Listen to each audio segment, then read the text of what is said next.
Before we begin, make sure to smash that like button, subscribe to our channel, and click the notification bell for more amazing videos. Hairdresser discovers girl's secret hiding in hair. She'd never felt this way before. She'd never experienced anything like it. She felt embarrassment and shame. The boy just made things much worse. Everyone around the room was staring at her. The nurse shouted for anyone to go and get help. The principal quickly called the father, telling him they'd never encountered anything like this. How bad was it?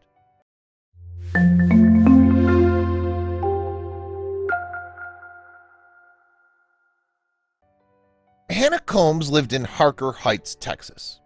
This town was small enough that everyone was neighborly and knew each other. Unlike other kids, she was excited to start school after the summer vacation. She was told to be careful since high school was different from middle school. Her school in particular had culture around bullying freshmen. Hannah didn't pay it much attention. She was extroverted and she knew she'd find friends. Hannah was looking forward to going back because lately she'd only been thinking about boys.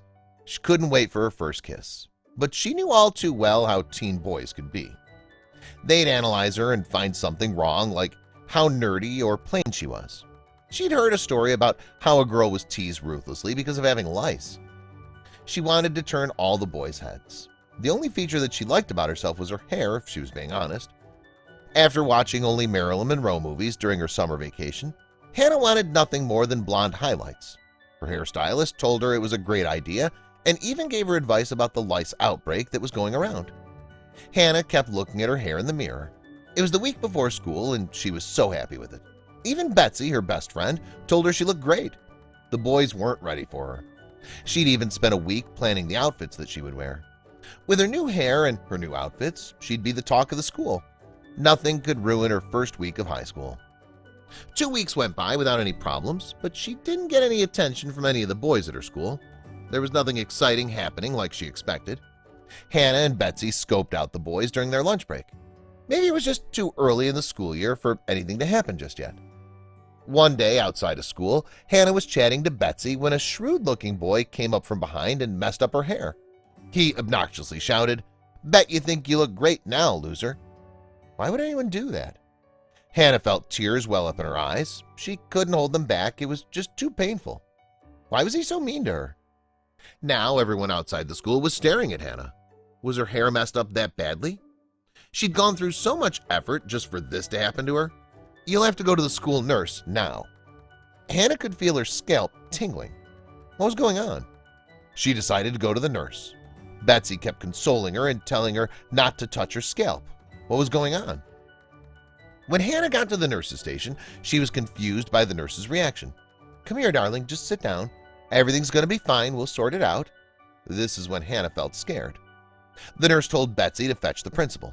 When he got there, he immediately made plans to call her parents. He hadn't seen anything like this before. Christian, Hannah's father, got there as fast as he could. When he saw his daughter's tear-stained face, he saw red. He couldn't believe what was happening. He was an ex-soldier and wouldn't just stand around while this was going on. The more Hannah cried, the angrier he became. Someone was responsible for this. Christian demanded to know what was going on, but Hannah couldn't even stop crying long enough to speak. She wasn't just sad about her head, but also disappointed that she'd been so boy-crazy and even gone so far as to change her hairstyle. She should have known how immature and mean the boys of her age were. She was mortified. Christian, who was becoming angrier by the minute, began to yell. Who was responsible for this, and why hadn't they taken his daughter to the hospital yet? "I'm calling 911, Christian threatened, but he was met with a terse, "Take that attitude elsewhere," from the principal's assistant. He glared back at her in disbelief. Now it was war. After her dad had taken Hannah to the emergency ward, he called the media. It was unbelievable to him that the school refused to reprimand the bully. He demanded that the Killeen Independent School District Police file assault charges. Soon, word had spread, and concerned parents and neighbors demanded the school took the matter further, and after that, the boy was conspicuously absent from school. But what about Hannah? In urgent care at the hospital, the doctor examined Hannah's head and discovered she had first-degree chemical burns to her scalp from the high-strength superglue the boy had poured into her hair. Poor Hannah was in such pain. Her new hairdo was ruined, and she'd saved up for so long for it. Now she probably had to cut it all off. thanks to an idiot teenage boy who thought bullying was funny. And that wasn't all he did, as Hannah would find out later. Hannah had a portion of her head shaved. She couldn't believe she'd had to lose a favorite part of her gorgeous hair, but she resolved to make the best of the situation. Weeks later, even though the burns had mostly healed, sometimes it still felt like her head was crawling with millions of little creatures. Assuming the sensation was just her skin healing, she booked an appointment with her hairdresser to see if there was any way to salvage her once beautiful locks. The hairdresser began combing Hannah's hair, as Hannah hadn't been able to do it herself for weeks. But when the hairdresser began to pull, there was a strange crawling sensation again. Hannah yelled for her to stop. "Okay, let's take a look here," the hairdresser said soothingly. She knew about Hannah's story and wanted to make sure she wasn't hurting her. She took a closer look, and then she screeched. "Oh my gosh," the hairdresser cried. Hannah's scalp was crawling. When Hannah learned what she'd found, she was so embarrassed. Even worse, her mortifying moment was all caught on the hairdresser's CCTV camera. She wouldn't share it with anyone, would she? "Nobody can know about this," Hannah pleaded. The hairdresser had found lice in Hannah's hair. The boy had not only poured an entire tube of superglue on her head, he had also leaned in close enough to transfer the lice on purpose. It had taken the nits a few weeks to hatch, and that explained the crawling sensation that Hannah had been feeling. The hairdresser would have to treat Hannah's scalp with a powerful insecticide to get rid of the lice. But things got even worse from there. To make matters worse, she'd been infested with super lice, a mutated and chemical-resistant version of common lice that can't be killed by over-counter drugs like Rid. And then Hannah got more bad news. Due to the chemical burns Hannah had sustained, the hairdresser wouldn't be able to treat the infestation with the medicated shampoo until her scalp had fully healed. She didn't want to risk irritating the skin even more. So Hannah would just have to live with the lice for now. Naturally, Hannah was revolted and mortified, but mostly she wanted revenge. When her scalp had healed enough and she could finally treat the lice, she made another appointment with her hairdresser. She decided to dye her hair red.